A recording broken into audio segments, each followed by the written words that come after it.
माँ की आत्मा। एक भावुक कहानी। आज कुछ ज्यादा ही देर हो गई। वैसे तो वो महिला हर रोज 8:30 बजे तक आ जाती थी।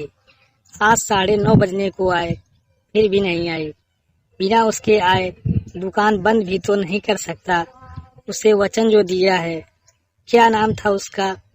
इतने दिनों में उसका नाम भी नहीं पूछा मैंने। ये सब बातें सुरेश के दिमाग में चल रही थीं। कुछ दिनों पहले ही तो उसने ये डेयरी शुरू की थी। उसकी ये शॉप ज्यादा बड़ी नहीं थी, जिसमें वो दूध और बाकी मिल्क प्रोडक्ट्स रखता था। उद्घाटन के दिन ही पहली ग्राहक बन एक महिला उसके शॉप पर आई थी। उसकी गोद में एक छोटा सा बच्चा था। उसने एक दूध की बोतल ली और सुरेश से कहा, भैया अभी मेरे पास सिर्फ 10 रुपए हैं, बाकी के रुपए आपको कल दे दूंगी।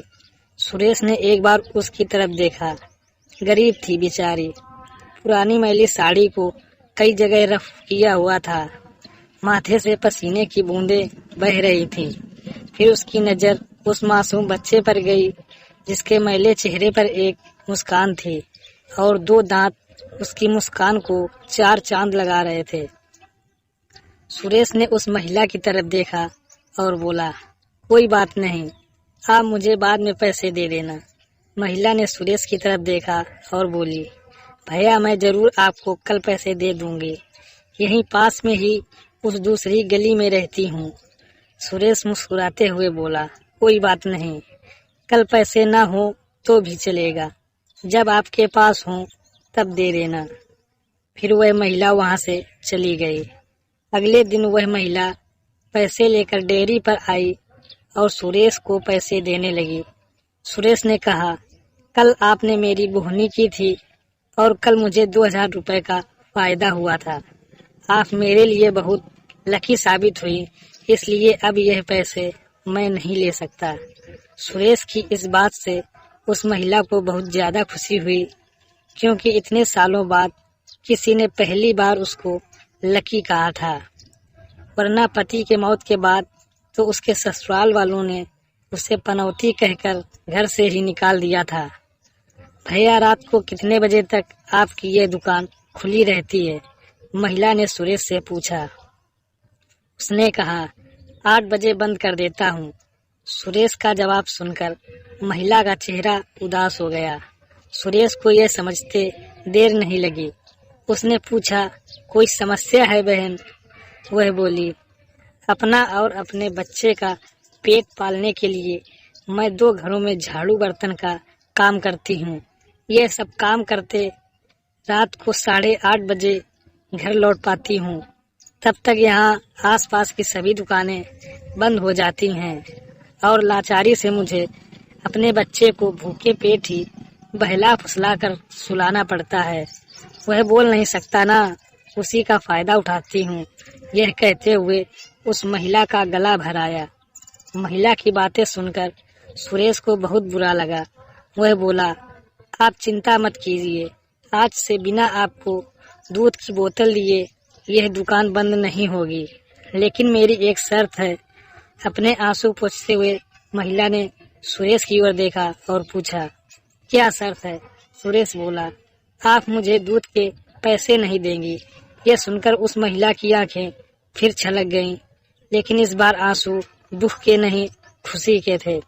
उसे ऐसा लग रहा था जैसे इंसान के रूप में भगवान उसकी मदद कर रहे हों। उस दिन से हर दिन 8:30 बजे वो डेयरी पर आकर दूध की बोतल लेकर जाती।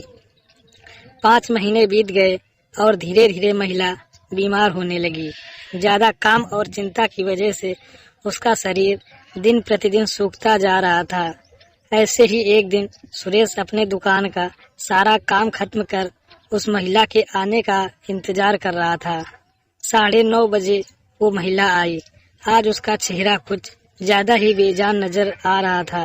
बीमारी के कारण आंखों के नीचे काले घेरे और ज्यादा बढ़े हुए नजर आ रहे थे। सुरेश ने तुरंत फ्रिज खोलकर दूध की बोतल निकालकर उसे दी। फ्रिज बंद करने के लिए रमेश मुड़ते हुए बोला, बहन आज ज्यादा देर कर दी। यह कहकर वो घूमा, तब तक वो महिला दूध की बोतल लेकर जा चुकी थी। उसने सोचा आज ज्यादा देर हो गई, इसलिए वो जल्दी चली गई होगी। बेचारी का बच्चा रोता होगा भूख से। सुरेश ने दुकान बंद की और घर चला गया। अगले दिन ठीक 8 बजे वो महिला शॉप पर आई और आकर बिना कुछ बोले खड़ी हो गई। हमेशा की तरह सुरेश ने उसे दूध की बोतल दी। कोई चीज नीचे गिरी तो उसे उठाने के लिए वह नीचे झुका। वो चीज उठाई और सामने देखा तो वो महिला वहाँ नहीं थी। सुरेश को आज पता नहीं क्यों उस महिला में काफी बदलाव नजर आया था। उसे वो बड़ी कमजोर सी नजर आई। अगले दिन फिर 8 बजे वो महिला उसके शॉप पर आई। आज सुरेश ने उसका चेहरा बड़े गौर से देखा। उसका चेहरा सफेद पड़ चुका था, मानो उसके चेहरे का तेज कब का जा चुका हो। उसने सोचा बेचारी गरीब महिला करे भी तो क्या, ना किसी का सहारा, ना अच्छी आमदनी, जरूर पैसों की कमी की वजह से बीमार होते हुए भी दवा नहीं कराई है। सुरेश जल्दी से अपनी शॉप बंद कर अपने घर गया। घर जाकर उसने ये सारी बात अपनी पत्नी को बताई। उसकी पत्नी भी उसकी तरह ही भले स्वभाव की थी। उसे भी उस महिला की परिस्थिति पर दुख हुआ। वो सुरेश से बोली, ऐसा करते हैं, कल उस महिला के घर चलते हैं और उसे किसी अच्छे डॉक्टर को दिखा आते हैं। सुरेश को अपनी पत्नी की बात सुन उस पर गर्व हुआ, क्योंकि उसके विचार भी उसी की तरह दूसरों के प्रति परोपकार के थे। अगले दिन सुबह दोनों उस महिला के घर जाने को रवाना हुए। सुरेश को उसका पता ठीक से याद था। जब वे उस छोटी सी गली में पहुंचे तो वहां एक छोटा सा मकान था, जिसके आसपास दूर दूर तक और किसी का घर नहीं था। जैसे जैसे वे उस मकान की तरफ बढ़ते जा रहे थे, वहां एक बदबू तेज होती जा रही थी। दोनों उस मकान तक पहुंचे और दरवाजा खटखटाया ही था कि वो खुल गया और वो बदबू असहनीय रूप से बढ़ गई। फिर भी दोनों अपने नाक पर कपड़ा रख उस अंधेरे मकान में घुसे, जहां बच्चे के खेलने की आवाज आ रही थी। सुरेश ने किसी तरह स्विच ढूंढकर मकान की लाइट जलाई और सामने जो दृश्य दोनों ने देखा, वह देखकर दोनों की आंखें फटी की फटी रह गईं। कमरे में उस मासूम बच्चे की मां मरी हुई पड़ी थी।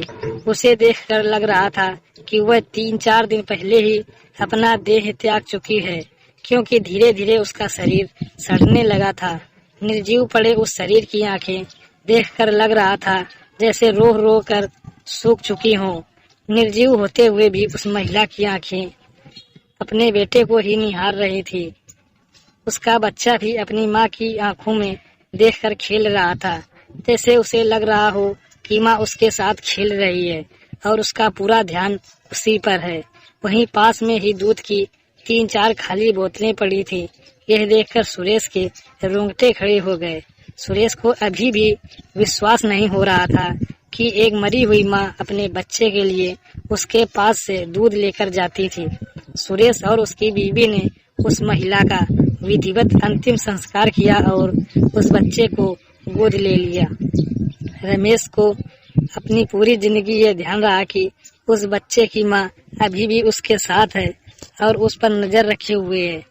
दोस्तों, कैसी लगी आज की कहानी कमेंट्स करके बताएं। अगर आपको ऐसी ही इमोशनल कहानियाँ अच्छी लगती हैं तो आप हमारे चैनल को सब्सक्राइब कर सकते हैं। धन्यवाद।